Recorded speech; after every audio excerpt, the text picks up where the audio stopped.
my beautiful friends and followers.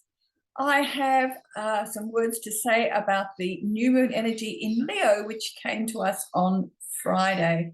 I'm sorry, it's been a bit busy, a few days late, but better late than never. So in summary, it's interesting to observe that issues that governments were very much wanting to control just a few months ago are no longer issues. Many more folk are resistant to calls for greater control over their lives. People no longer trust the authorities. This pandemic has provided a distraction from the real focus, currency reset, and that has receded in importance. But planetary energies continue to nudge us forward, and we're facing continuing issues with food, fuel, and inflation. Digital currencies are looming larger and closer. Our weather patterns continue to be unusual.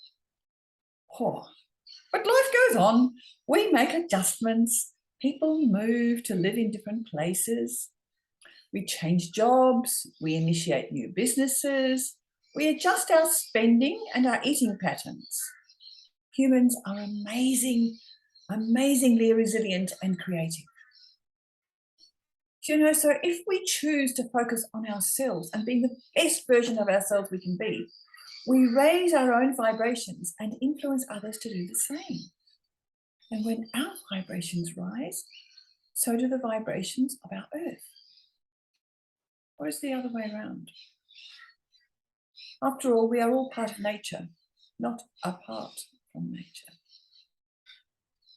So let's look first at the new moon in Leo at 5 degrees 38 minutes on Friday morning, 29th of July, about 4 in the morning in Australia. And consider how best we use this energy, given that new moon times are great for initiating new projects and activities. Now, it does depend really in which house, which sector of your horoscope this occurs, but generally Leo energy is about love and romance, creativity, generosity, celebrations and parties, dignity, determination, depending, of course, where in your chart it occurs. And after the closed feeling of Cancer and the protected feeling of Cancer, we now have a very extroverted Leo, fire energy, wanting to make things happen and have some fun. It has been a very intense time for many of us, and it never hurts to let the hair down and be joyous and happy. We can always find something to be joyous about, even if it's something simple like having beautiful sunshine or food on the table. When we celebrate our blessings, we raise our vibrations and that of everyone around us. Guess how that affects us all? We feel better, happy, motivated, and move on. So find something to be joyous about. Check your birth chart and locate the house where Leo is and work out where this is likely to affect you. If you need help, let me know. I need the time, date, and place of your birth to do a horoscope for you. The big news astrologically this Leo time is the conjunction of Uranus, the North Node, the Moon's North Node, and Mars in Taurus in the next couple of days. So 1st, 2nd, and thereabouts of August. And of course, the energy of this conjunction will be with us for a little while. And again, like the new moon in Leo, it depends on where in your chart this occurs. It is a very rare planetary conjunction. We don't get this very often. And some astrologers are saying that we haven't had this for 2,400 years.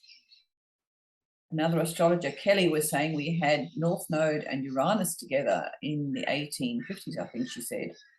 But it was not the tight conjunction of the North Node, Uranus, and Mars. So what does it mean? And how can this help us? The North Node in Taurus focuses on that aspect of our existence that shows us the direction our path needs to take. Taurus represents our physical body, the earth, agriculture, and our values. Taurus is a fixed earth energy, doesn't like change. She's concerned about long-term safety, security, food supplies, keeping us on track and not rocking the boat. But Uranus is showing us that there are aspects of our lives that we have outgrown, and we need to focus on where we want to go. Uranus is the planet of revolution. He's showing us that we want freedom. We want the truth. We want to move to a higher state of being and accelerate the breakdown of old systems, those that no longer serve humanity. Uranus is also bringing in energy from other galaxies. And as the higher octave of Mercury, the trickster and mental activity, Uranus may bring some explosive new energy arriving in a hurry. Mars, as a fast-moving energy, comes running in and creates a push for the explosive energy of Uranus to be unleashed. And this is a classic signature for seismic activity, you know, volcanoes, earthquakes, and so on. And someone was saying to me last night, the Sabian symbol for this degree, this 18 degrees of Taurus, is a new landmass rising from the ocean. Do you think that's what we'll see? Who knows?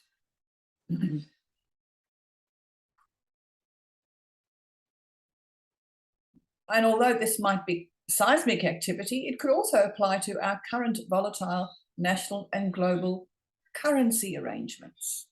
You know, I've said for a long time that the pandemic, the sickness has been a distraction for what's going on behind closed doors to reset our finances. The South Node is in Scorpio, what we are collectively leaving behind. Do not be surprised to learn about hidden behavior, Scorpio, which has been occurring for some time and now is exposed.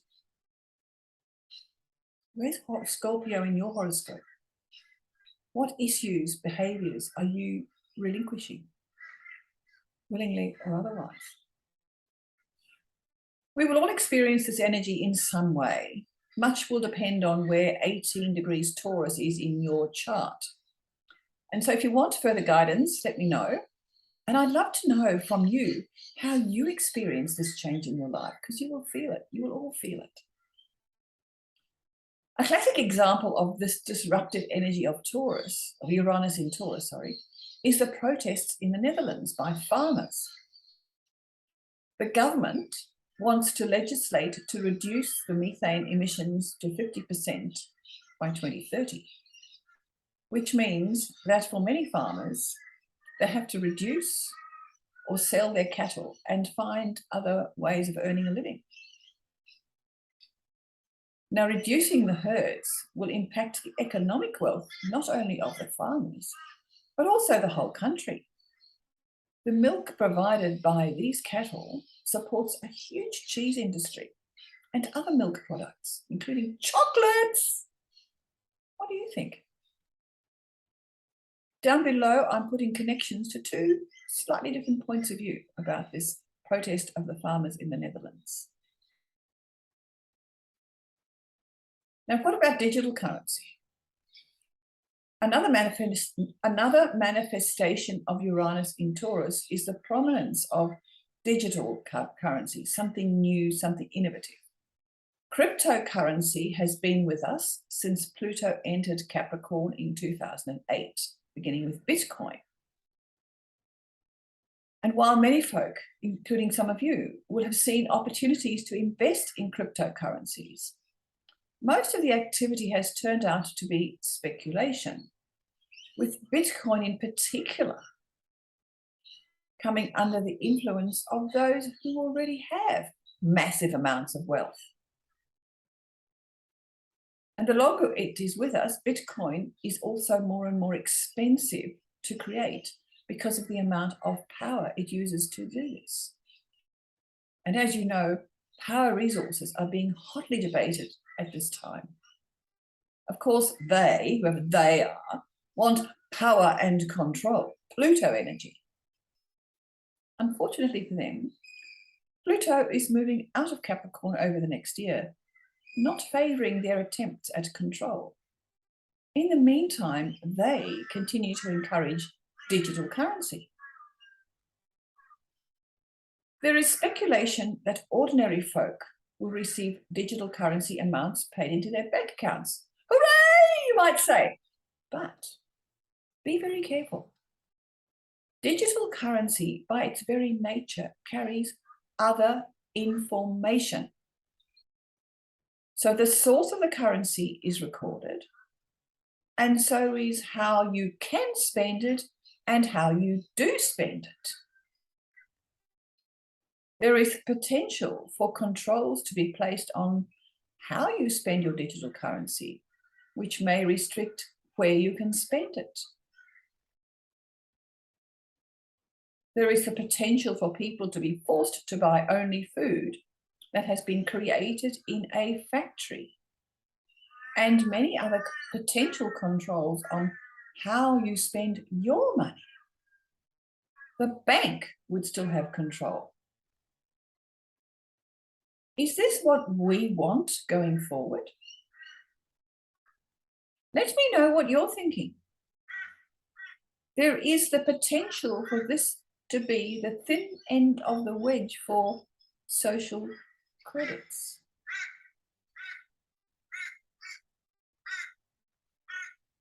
So apart from the potential for food shortages due to natural disasters, floods, droughts, control by big pharma, and disruptions to supply chains, there is the potential to control where food comes from. Factories making or processing food can insert all sorts of ingredients which do not serve our bodies. All the more reasons to grow some of your own food and or physically support your local farmers. Buy fresh. You know exactly what's in the food. Again, what do you think? Am I being overly dramatic? Some of you may know that I create children's books, and I'm continuing to create these maps of life for newborns.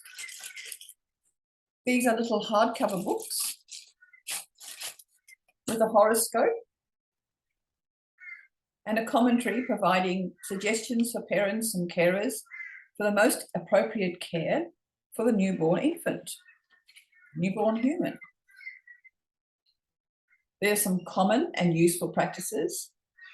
Every little human is different. With photography provided by the parents, I'm able to create keepsake books. In the last month, 3 such books have been very favourably received by the parents and grandparents. Let me know if you would like a unique gift for a newborn close to you. Yoga on the beach continues to be really challenging for me, mostly because of the weather here on the Gold Coast. I am feeling, however, that the need for these classes has diminished. You know, we set these up in the midst of COVID, and the numbers of folks attending these classes has waned, and there's no point in teaching the magpies. They just fly away. Downward dog doesn't work for them too well. However, an important element of all my yoga classes is the breathing. Controlled breathing is so important for us to manage our anxiety and to maximize the value of the oxygen we breathe. With so much uncertain and surprising activities around us, it is healthy to take the time to slow down. Slow down the breathing and the body. Allow the subconscious to process what's going on around you. Make space in your day to do some conscious breathing.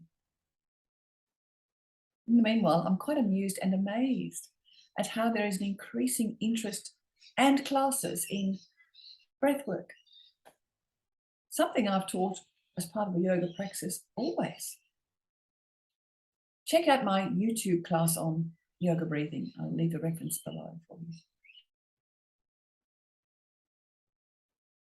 Now, I've got a little story for this month. Last week, I took my car for service, and while it was being serviced, I went shopping nearby for gifts I needed and also to have my nails repainted. Passing the Apple store, I saw that they had a session on how to optimize the photo feature of the iPhone. I had time on my hands, so I stepped into the class to see if I could learn some new tricks, which I did. One of the ladies there, elegantly dressed and happily photographed by the presenter as part of the exercise, turned out to be recently from South Africa. And we ended up having an animated conversation over coffee, which is lovely. Turns out that she's more senior than her appearance suggests, and that she's the mother of one of my Facebook connections. We're meeting again on Wednesday. And you know, you never know who you meet when you just go about life. And I think she's got Leo moon. How apt in this Leo moon energy. Now, finally, if you like a little taste of astrology, my friend Janine and her psychic friend Jenny are offering readings on Sunday, August the 14th in Burleigh Heads. So if you're interested, please let her know. Limited places available, $60 per person. It's a good deal. You have a lot of fun, meet some interesting people, and you'll learn something about you. Now that's all for this month, ladies and gents. If you like what you have heard, please share with others, and I look forward to your comments and feedback. Have a great month.